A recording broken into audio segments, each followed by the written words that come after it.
Os episódios 7 e 8 do drama coreano Bon Appétit, Vossa Majestade foram lançados e é óbvio que eu iria fazer um vídeo com a minha opinião sobre eles aqui no canal. Oi meus amores, tudo bem com vocês? Para quem não me conhece, eu me chamo Ruceli. Sejam todos muito bem-vindos ao canal Eudorameira. Meus amores, que dorama bom! Que história cativante! Até então, todos os episódios que foram lançados estão sendo incríveis. Sem furo de roteiro, sem erro de continuação. É um drama que faz você rir, faz você se arrepiar algumas vezes, prende você na maioria das histórias dos personagens secundários e até dos personagens principais. Até então, tudo tem sido construído de maneira harmoniosa. E eu espero que continue assim até o final. Gosto de ver também que a direção muda de vez em quando. Não fica aquele ritmo linear. Eu gosto de ver como a direção mexe com essas nuances das histórias que são contadas neste drama. Por exemplo,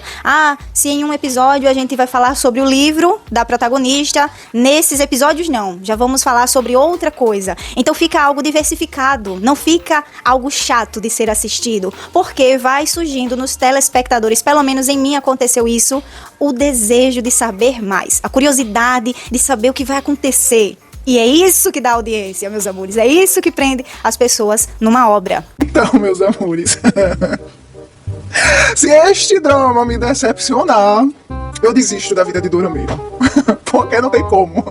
Tá bom demais. Olha, roteirista, diretor, tô avisando, hein? Mas, voltando para a história dos episódios 7 e 8, na verdade, vamos acompanhar somente mais detalhes desta competição que está acontecendo entre os cozinheiros do rei e os cozinheiros da dinastia Min. É só isso. Só que em alguns momentos a gente vai vendo também alguns pequenos detalhes de outras histórias secundárias que estão acontecendo à medida que a história principal vai acontecendo.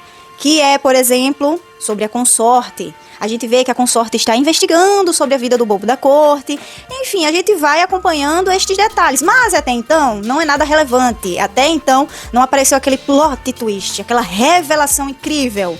Eu espero que isso vai acontecer nos próximos episódios. Lá pro episódio 10. Eu acredito que vai vir um plot twist bombástico. Mas até então, meus amores, tem sido algo bem gostosinho de acompanhar. A gente também está vendo o aprofundamento do relacionamento entre o rei e a protagonista. Mas, como eu falei nos primeiros vídeos sobre este drama aqui no canal, o foco principal deste drama é a arte culinária, meus amores, é a gastronomia, é o ato de cozinhar. Então, assim, não assista se você estiver com fome, porque desde o primeiro episódio a gente acompanha como alguns pratos são preparados, alguns detalhes das culinárias de alguns povos, mas a gente vê predominantemente, óbvio, a culinária francesa, até então, porque a protagonista estava em uma competição na França. Mas, meus amores, é incrível acompanhar também estas curiosidades sobre as histórias dos tempos passados que envolviam a comida, como, por exemplo, este grande encontro entre a China e os Estados Unidos lá na década de 70, onde um prato com um pato fez uma harmonia entre as duas nações. Então, assim, meus amores, é incrível acompanhar isso. Eu, sinceramente, estou amando. Sobre as teorias deste drama, não tenho nenhuma. As que eu fanfiquei muito no início do drama, aos poucos estão sendo respondidas. Mas pode ser que eu esteja errada. Ou pode ser que eu esteja interpretando errado. Mas até então, não tem nada que esteja acontecendo tão misterioso assim que eu fique pensando, nossa, por que é que isso está acontecendo? Mas é óbvio que sim, alguns assuntos precisam de respostas. Como, por exemplo, quem é que de fato atirou aquela flecha no rei? Quem é que de fato é o bobo da corte nessa história? Quem é que de fato está contra o rei? Está a favor do rei? Quais são as intenções das pessoas? Sim, isso são coisas que precisam ser respondidas. Mas eu acredito que à medida que o tempo for passando, a gente vai saber sobre estes assuntos. Outro assunto também que eu acho que vai ser respondido ao longo do final deste drama, qual é a verdadeira intenção da consorte? Ela realmente quer vingança? O que é que aconteceu com ela? Qual é a ligação dela com o Grão-Príncipe? Enfim, a gente vai saber. Ainda está muito cedo, meus amores. Ainda estamos no episódio 8, então ainda tem muita água pra rolar. Eu posso não ter teorias, mas nada me impede de teorizar com as teorias de vocês. Vou pegar um comentário de uma querida do vídeo passado, onde ela fala que, na opinião dela, na verdade, o bobo da corte e o rei criaram um tipo de armadilha para descobrir os conspiradores. Ela fala que ela acha, né, que, na verdade, o bobo da corte não é contra o rei, mas a favor do rei. O bobo da corte, na verdade, está fingindo ser amigo dos que estão tramando contra o rei. Eu espero que seja verdade. Por favor, me prometa isso. Por quê, meus amores? Eu não quero acreditar que o bobo da corte é um vilão. Eu não quero acreditar que ele é mau. Porque, principalmente nestes episódios, no 7 e no 8, a gente vê o cuidado do bobo da corte com o rei, com a protagonista. Então, assim, eu quero estar enganada. Continuando com a teoria da querida, ela fala que percebeu também que o grão-príncipe parece ter se interessado pela cozinheira real para além da comida. E eu respondi, inclusive, por comentário, que eu não acredito nisso. Na verdade, eu não vi nada disso. Vocês viram isso que a nossa querida viu? Porque, para mim, na verdade, o grão-príncipe, ele é um cara que quer tomar o poder, ele quer sabotar tudo e todos, e que se realmente ele tivesse interesse na cozinheira real, ele não teria sabotado o ingrediente que a protagonista iria usar na competição contra os cozinheiros da dinastia Ming. Então, assim, pode ser só uma fanfic da tua cabeça, querida. Mas eu não julgo, eu também fanfico coisas inexistentes. Mas agora, meus amores, eu queria também dizer algumas opiniões que eu tinha no início do drama, que agora mudaram, mas que também podem mudar à medida que chegar o final deste drama. Por exemplo, eu comentei no início do drama que o rapaz, que é assistente do rei, ele era um possível vilão, um dos antagonistas. Mas, na verdade, meus amores, eu acho que não. Ele é só realmente um cara que quer se dar bem. Ele é só realmente um cara que quer continuar naquele cargo para ter uma vida confortável. Eu não estou vendo mais ele como um antagonista. Ele ajuda o rei. Inclusive, quando a protagonista estava em perigo, que receberam uma mensagem lá no palácio de que iriam fazer uma emboscada para tirar a vida da protagonista, foi ele que foi atrás com cavalos para ajudar o rei e a protagonista. Eu acho que um vilão, para fazer isso, deveria ter um plano muito maior. Então, eu hoje não acho que ele seja um vilão.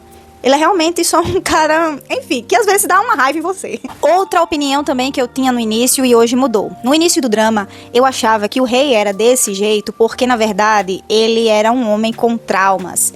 Então, ele se tornou esse tipo de pessoa. Mas hoje em dia, não. Ele é realmente um homem autoritário que não tem noção de muitas coisas. Mas nada tão grave.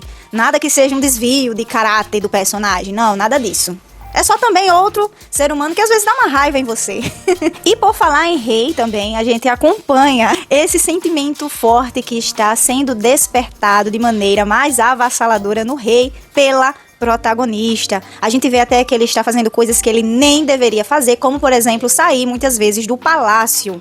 E óbvio que para acompanhar a protagonista. E é muito bonito acompanhar que ela também está começando a sentir algo. De maneira mais intimista.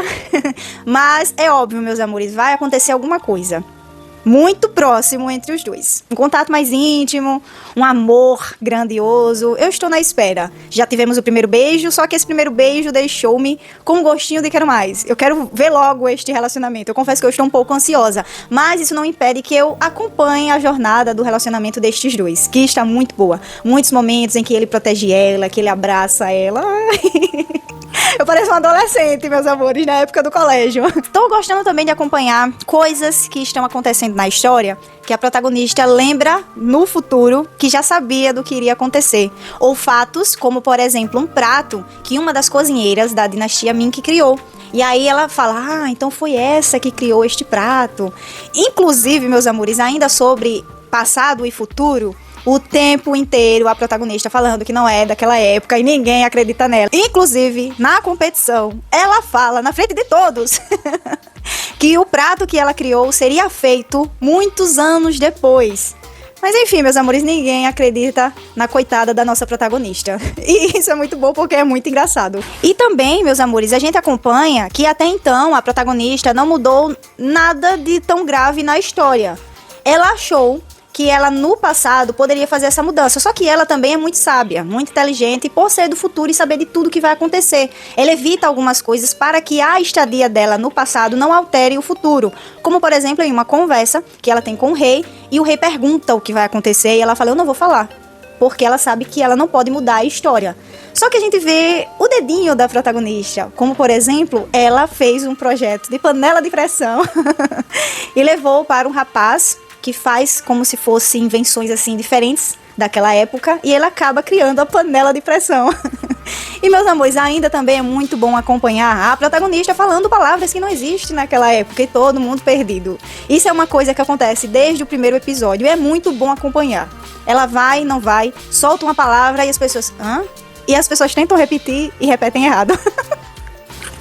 Um exemplo é na competição.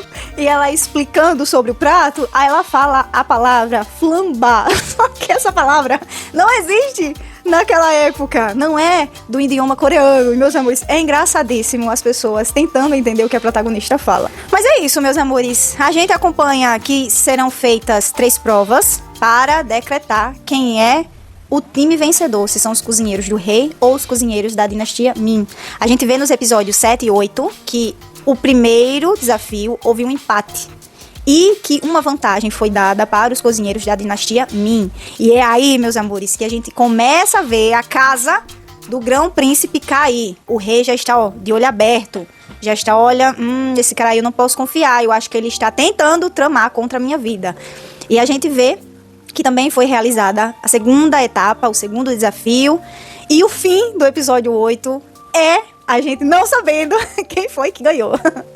Isso vai ficar para os episódios 9 e 10. Mas é isso, meus amores. Eu acho que eu já falei demais. Eu fico muito empolgada quando um drama tá muito bom. Se deixar, eu falo aqui, ó, por horas.